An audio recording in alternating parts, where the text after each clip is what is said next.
Afternoon. So I have to go through the usual reminders before we start.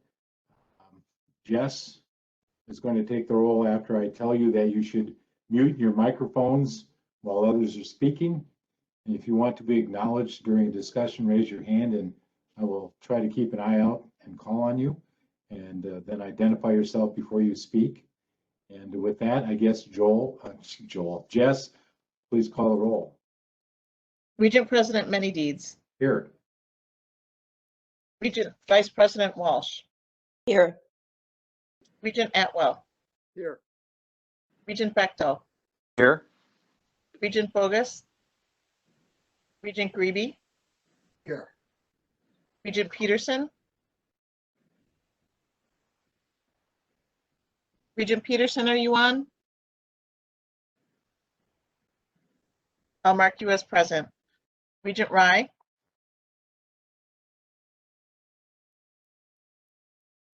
Regent Weatherly. Here. We have a quorum. Thank you. I guess we have to declare if we have any conflicts at this point. So are there any board members who wish to declare any conflict of interest with any of the items on today's agenda? Don't see any. So with that, we're going to go to the first item, which is the establishment of Illinois' non-resident tuition rates for UW-Milwaukee. And I'll call upon Chancellor to give us an overview of Milwaukee's request to establish a non-resident tuition rate for Illinois students. Go ahead, Chancellor. Thank you, Regent President Many Deeds. I would first of all like to thank you all for coming together for this special meeting and give a little background, a little context and narrative. So I'll work from a script, and we have on the call as needed. We have both our legal counsel, Jolie, who has been working with Quinn, Office of General Counsel, to really provide some of the necessary background. We've got Kay Eilers, who is in charge of our enrollment management functions, as well as Robin Van Harpen, our Chief Business Officer, Vice Chancellor, who really has been intimately involved with this. So I want to just share a little background overview. In a nutshell, and then I'll go into a little more detail. Illinois caught us by surprise by withdrawing, technical term is they are inactive now in the Midwest State Exchange Program. And what that means is that all the students that we recruit from Illinois will no longer be eligible to receive an agreed upon rate that has been in operation since 2005. And what that further means is that out-of-state resident tuition, state of Wisconsin, with your approval, only can be reduced below 200% in-state residents. So what the agreed upon rate had been for Illinois residents, just like Michigan, Iowa, Illinois, other surrounding states, has been 150% instead of the 200%. So what we're asking for you to consider today is nothing we don't currently have. It's just for the regents to look at, can we continue to approve Illinois residents until Illinois comes back into MSEP.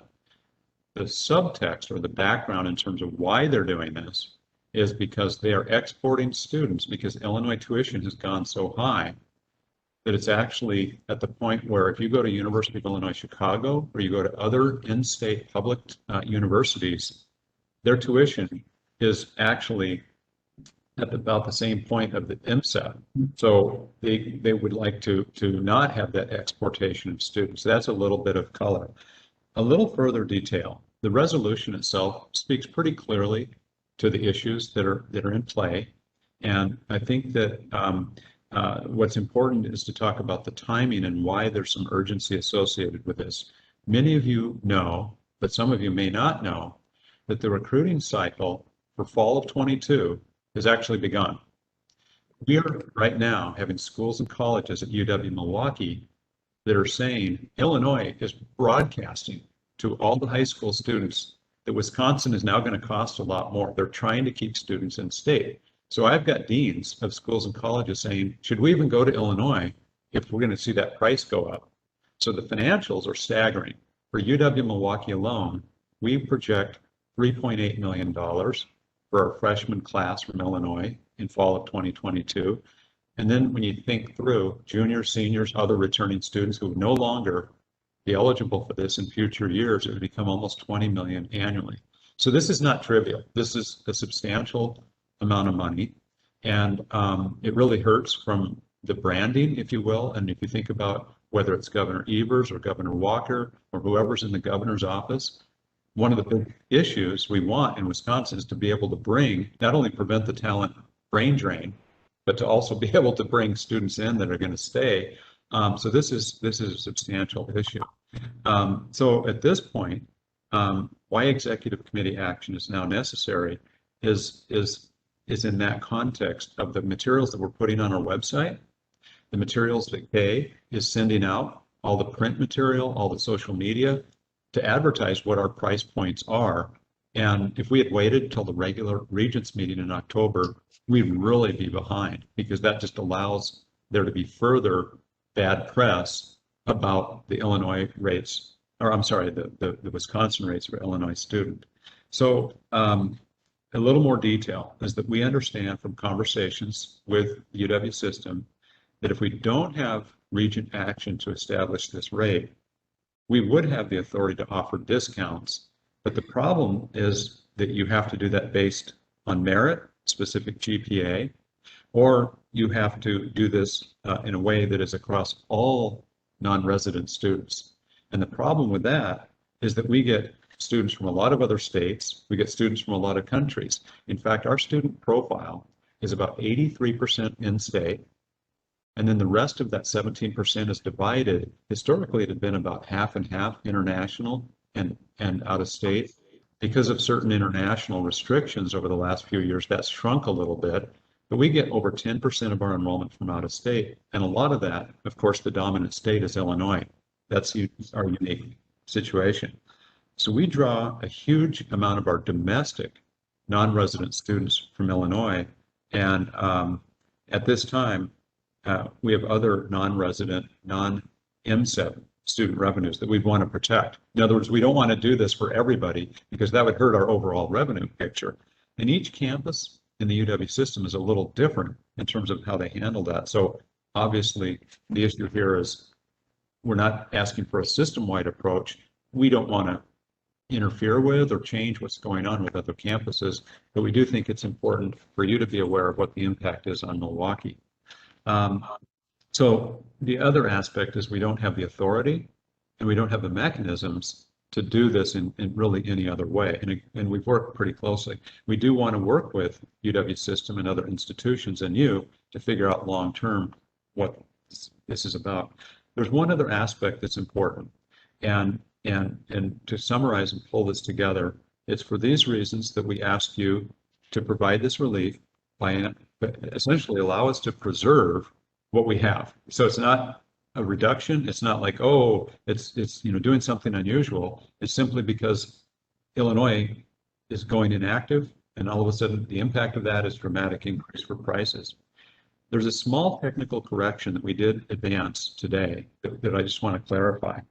And what we talked about with the Secretary's office, this is through Jess, is to indicate that the approved rate, what we're asking for, applies to students entering in 2023 for their time at UWM and not just for that year, because there's a huge sensitivity around that. If we said, oh, it's just for that year, that's not going to give the assurances, because then they're going to fear a bait and switch. They're going to say, you're just getting us to go that year, but are you going to raise the price on us? So we essentially want to give them the same assurances that they would typically have always had. Just like right now, the current students are grandfathered for next year, current Illinois students. So this is how MSEP currently works. And I apologize if I keep using MSEP. We kind of grew up in this Midwest State Exchange Program. It's been in place since 2005. I'm just new to it. So this additional clarification would make that more clear. Without it, okay, so I think that's pretty clear. So as noted, we'd love to work with you in terms of the future and talk about this across the UW system. But I think that's the long and short of it. We're happy to answer any questions and hope this provides the type of background that's useful. Thank you, Chancellor. Before we discuss or ask questions, can I have a motion to approve Resolution 3? So moved. Second, please. Second, thank you.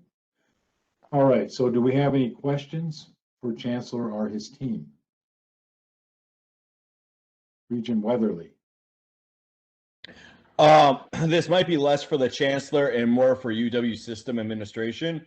Do we anticipate similar requests coming from Parkside, Whitewater, Platteville, or other similarly situated campuses? And just because this affects those campuses as well, correct? So I can answer the last part, but if you want anybody from system, I don't know if Sean is on or if Quinn would speak to that. We have done some investigation of that matter on our own. We can speak to that, but from system first. Anyone from system? I can try to field at least part of the question if you'd like. Please. We did talk to the other campuses about this, and once the issue was raised, we investigated the number of Illinois students, how they participated, what campuses would be impacted. Different campuses use a different method to incentivize their Illinois residents to participate. And it was pretty clear to us that they were not interested in participating in this at this time because they had a method that they used to incentivize Illinois students that they seemed comfortable with.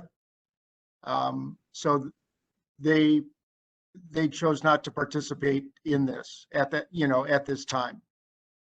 They used an entirely different method. Right. Thank you, Dean. Kyle, I think in direct answer, and I think that was direct, but Parkside, Whitewater, Platteville, and certainly Madison do not wish to participate. To answer your question directly, right, Dean?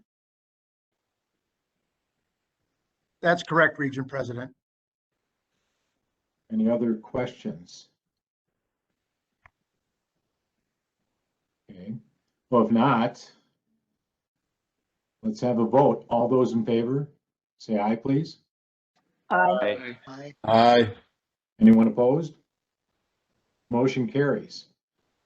All right, so the resolution that we've just voted on, which I will read to make sure that it's corrected, that upon the recommendation of the president of the UW system and the chancellor of UW-Milwaukee, the UW System Board of Regents approves a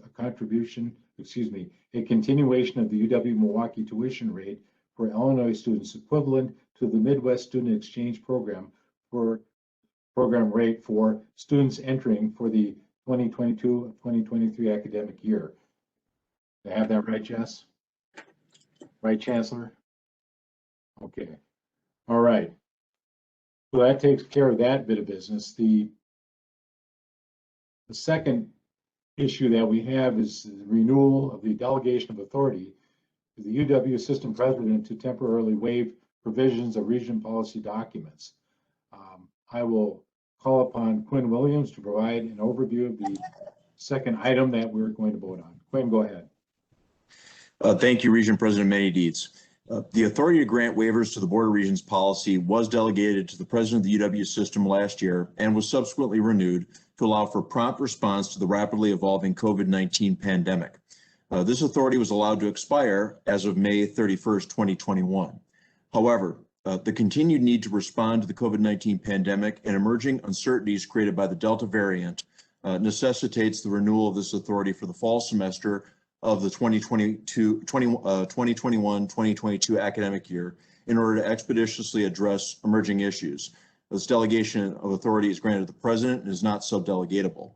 I would ask that the board approve this resolution. I'm happy to answer any questions. Thank you, Regent President Manny-Dietz. Okay, before we discuss or ask questions, we have a motion to approve resolution 4, please. I'll move that. Okay, second. Thank you, Dr. Rick. Second, thank you. So any questions of Councilor Quinn? Regent Atwell, go ahead. Regent Atwell. Quinn, are there any limitations on the president's ability to act under this resolution? And might his authority extend to mandating vaccines?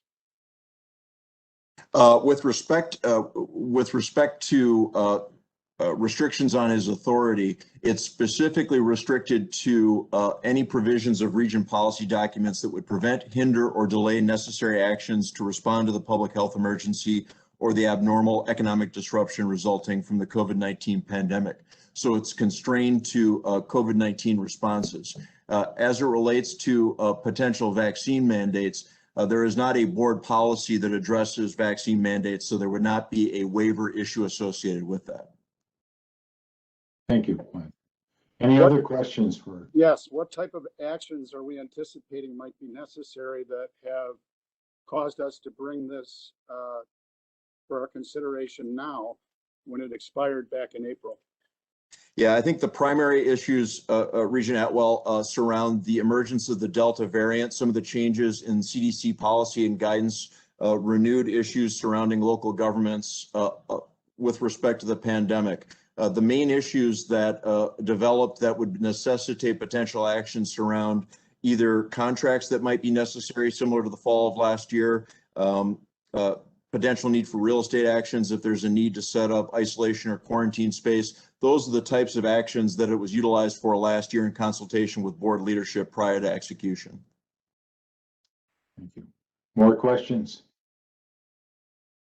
I guess I'd like to say that I do think the board is competent to act if actions are necessary, and I would personally prefer to see them presented to the board or to the executive committee when those actions become necessary. And also like to add that I am disappointed that the data I asked for in the April meeting that I was told I would have has not been given to me anyway. I don't know if it's been given to anybody, but I think that a consideration, at least for me, is a clear picture of the level of morbidity and mortality that we're experiencing on our campuses or have experienced during the last year. So I put that out there to say, I think I was told I'd have that data and I don't have it. And I guess my position is I will not vote in favor of the resolution. Okay. Thank you, Regent Atwell. Anybody else have a comment or question? All right, so with that, go ahead. Regent President Many-Needs. Regent Walsh, So, go ahead. Quinn, would this cover a mask mandate? Is that something that the president could institute, or would that require a vote of the board? As it relates to mask mandates, President has broad authority related to directions to the chancellors. I know that the board weighed in last year specifically to take a public position with respect to mask mandates, but our view is the president would be able to issue those types of mandates. Okay, thank you. Thank you, Regent Walsh. Regent Weatherly. Just to be clear, this could be rescinded by virtue of Ed calling a meeting and us just rescinding it immediately, right? We are not, permanently giving up any rights. That's what I understand. Okay.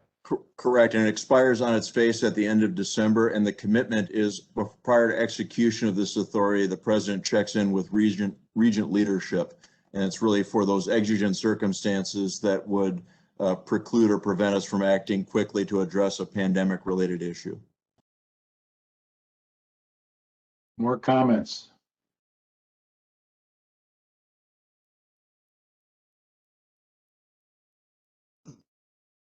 Looks like Regent Greavy has something. Regent Greavy, please. I just for clarification, just to be sure that we understand, I think that what you are saying is, regardless of this policy, the president of the system has the authority to issue a mask mandate or even a vaccine mandate without board action, so that by adopting this policy, we are not enhancing his authority to take those actions without Regent approval. Am I understanding that right? Yeah, that is correct, Regent Greavy. Okay. Thanks for that clarification, Michael. Anybody else? Okay. Seeing nobody else, All those in favor of resolution 4, which reads that upon the recommendation of the president of the UW system, the Board of Regents delegates to the UW system president the authority to temporarily suspend the provisions of Regent policy documents if the UW system president determines that any provisions of the Regent policy documents would prevent, hinder, or delay necessary actions to respond to the public health emergency or the abnormal economic disruption resulting from the COVID-19 pandemic, effective July 29th, 2021 through December 31st, 2021, unless so authorized or extended by the Board of Regents. All those in favor, please say aye. Aye. Aye. Aye. Anyone opposed? Opposed. Thank you. Motion carries. I believe that concludes our business. I really want to thank you for acting so quickly to allow us to have this session. It was very important to Chancellor Monet and his group, and I do appreciate the infringement on your time to do this bit of business. So thank you very much, and we'll see you down the road. Thanks. I add my thanks.